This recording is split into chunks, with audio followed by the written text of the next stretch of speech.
Hello everyone. So this is one of the big news stories today. I urge you to treat it as a developing story because right now the information about the casualties on this is coming from Russia. The incident took place in the occupied part of Ukraine.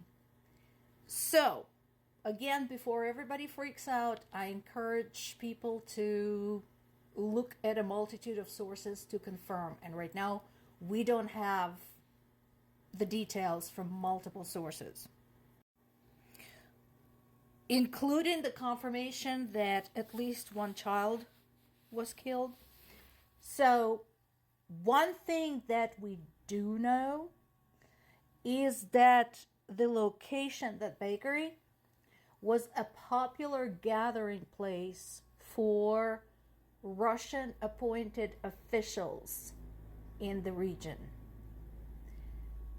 Some of those were former Ukrainian officials who pledged allegiance to Ukrainian constitution.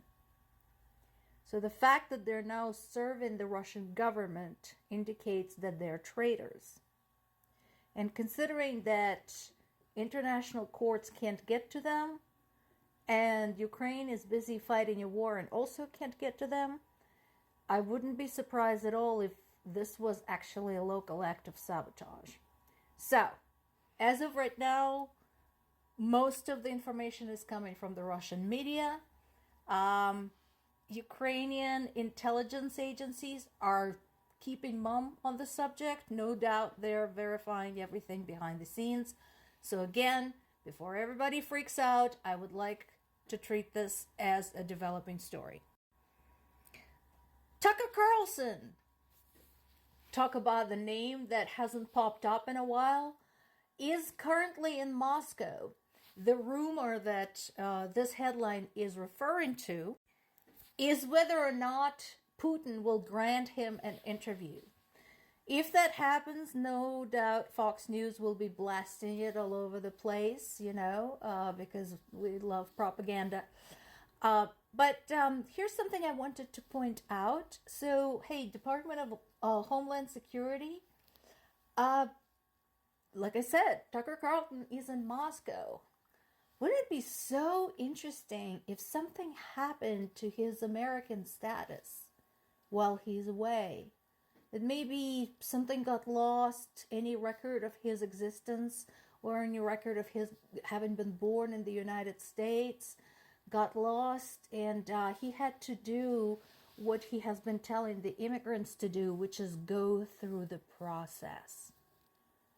I'm just curious what that would be like. Russian election is approaching, and yeah, it looks like, despite the fact that there's no chance of him winning, Putin's opponent, Boris Nadezhdin, will not be allowed to even be on the ballot.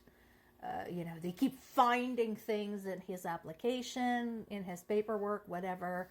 So they're looking for multiple reasons to disqualify him. Does not surprise me one bit. I don't like Nadezhdin. I think he's a coward. But,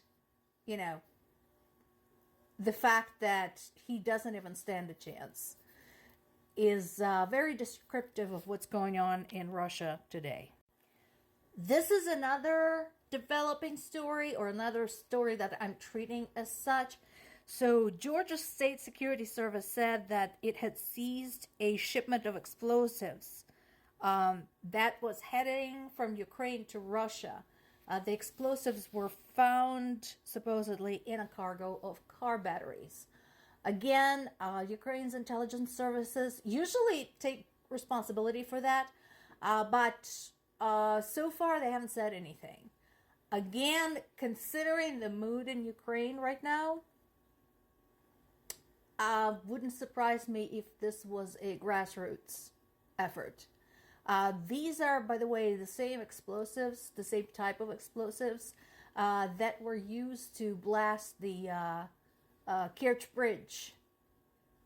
So, again, I'm kind of wondering who may be behind this. And again, wouldn't surprise me for 1 second if it was a private group. Two ongoing developments in Ukraine government. One is this one, that Zelensky had asked the extension of martial law, and among other things, this means that Ukrainian elections will not take place. And yeah, I know what a lot of people are going to say. Zelensky just wants to stay in power. I'm actually wondering about that, although his party wants him to stay in power, that's for sure. But basically, based on what I've seen and talking to my parents, there's literally no way to conduct the election safely. There is no way to protect the polling places. There's no way to ensure that people don't get the shit bombed out of them just for going voting. So there's, logistically, that is a valid concern. So we'll see what happens next with this. And this is the continuing story, primarily about the possible dismissal of General Valery Zaluzhny. I know we've had some U.S. officials going over to Ukraine. I'm kind of hoping that they were there to talk some sense into Zelensky, because this is not the time for, again, high school popularity contest. So, as I mentioned before, I think it would be a terribly bad move, not just from the standpoint of the current situation, but historically. Once upon a time, in a land far, far away, a very popular, charismatic, democratically elected head of state decided to shake up his military command and put a rather obscure military leader into place. At the time, the leader was not really a leader, but rather an officer, just somebody from the crowd of military officials. Sometime later, the charismatic, diplomatically elected head of state found himself overthrown and murdered, and that obscure little military person rose to power.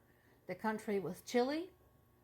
The democratically elected head of state was Salvador Allende, and the mousy little fella from the army that did away with him was called Augusto Pinochet. Sounds familiar? Yeah. And this one is something that multiple sources, multiple bloggers, multiple political scientists and economic scientists are writing about today, trying to sort out what is the deal with the border bill, which is, of course, closely tied to the aid for Ukraine as well as aid to other countries. This is what we know today. Remember, this situation has been back and forth for months now. Thank you, House of Representatives, especially Republicans. So we'll see what happens to this one. It is a big package. It includes a lot more than just Ukraine. And for the most part, the package serves U.S. interests more than anyone else's. So we'll see how it goes.